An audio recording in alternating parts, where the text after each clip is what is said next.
hapon sa mga tao nga nagpakatanga, sa mga tao na gipiling gihapon mahigugma bisag kapila ng gibinuangan. So, ang title na nila piece kay Palihog, Pasabta Ko. Kahayag sa bulan, sama, kahayag sa kamutuuran ng ikaw ug ako, wala na. Humana ang tanan sa tuwa. Kadaghan sa mga bituon, sama kadaghan sa mga lalaki nga sa kuha gahandong pero mas gipili nako nga ikaw ra gihapon. Kabugnaw sa hangin, sama kabugnaw sa imong feeling.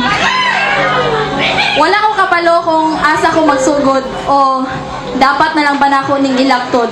Laktura na lang ba nako tong sa sinugdanan, total humana o di naman tumabalik tanan. E diretso na lang ba nako ni sa kung asa ta natapos na mao hinungdan nga hantod karon akong kasing-kasing padayong gahapdos. Wala ko kapalo kay nibiya ka ngawa magpahibalo.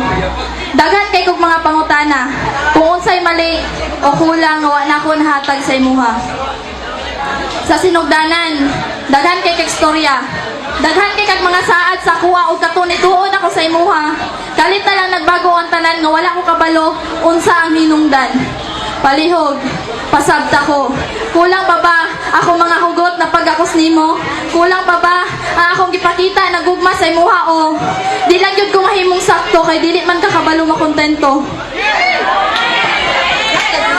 Nibiya ka, ngawa na ko damha.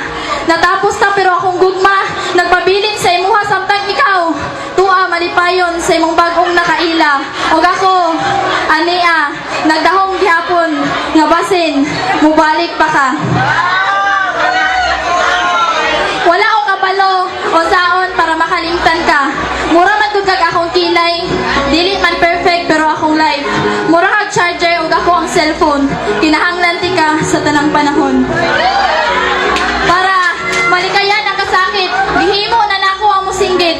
Barkada dire laag dito mo inom bahala gamay para bisag ka diyot malipay pero nganong inigmatan ako sa kabuntagon. Ikaw ra man gihapon. Pila pa man corridor sa akong kinahanglan hukton o magpasimba na ako sa kabayo para makamatngon. Pila pa man kalongnig na tong duway ako kinahanglan hukton o basing tikila para makamatan ako sa kamatuuran na kitang duha. Wala na yung pag-asa. Kinahanglan ba na ako ipakong akong kaugalingon para makarealize na sa panahon karon pipila na lang ang lalaki nga tarong.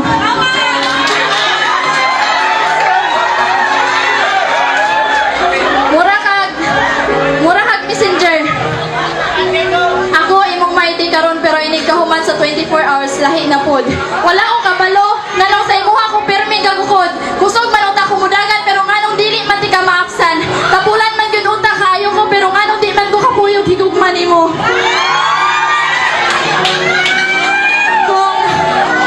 Kung ang gugman nimo sa kuha, murag load may expire. Unta, ningon ka sa kuha ka to sa sinugdanan pa para giluda na lang unta ti kag berting daghanang may nalang unta. Nagdugay tang duha. Usahay pod, mura kag moon. Panagsa na lang gani ka magpakita sa gabi pa. Moonang panahon na siguro para mumata. Panahon na siguro para akong direksyon iliko palayo sa imuha. Kabalo ko, unsa ni kalisod para sa kuha pero kinahanglan akong buhaton. Kay dili pwede natanga ta sa tanang panahon. Dili pwede nakitaraan na higugma sa tanang higayon. Dili pwede nasige na lang taghilak sa isa ka tawo nga bisag ka isa. Wala gihatag ag bili ang atong gugma. Ako na lang ang mubuhi. Total, ako ra man ning migunit. Ako na lang ang mulakaw, kaya ako na lang man ning nagpabilin. Kung maabot man ang panahon nga mubalik ka ug mangayo kag pasaylo, unta dong, mapasaylo pud ko nimo. Kay dili na gyud ko. Kay dili na ko sayangan ang panahon nga akong gipaningkamutan para lang ka makalimtan. Dili na ko mubalik sa sinugdanan na ikaw ang kauban. Kaya nga akong pasensya o pag-anto sa imuha, murag probinsyano nga salida. Dugay man mahuman pero kabalo ko na ikatapusan. Salamat.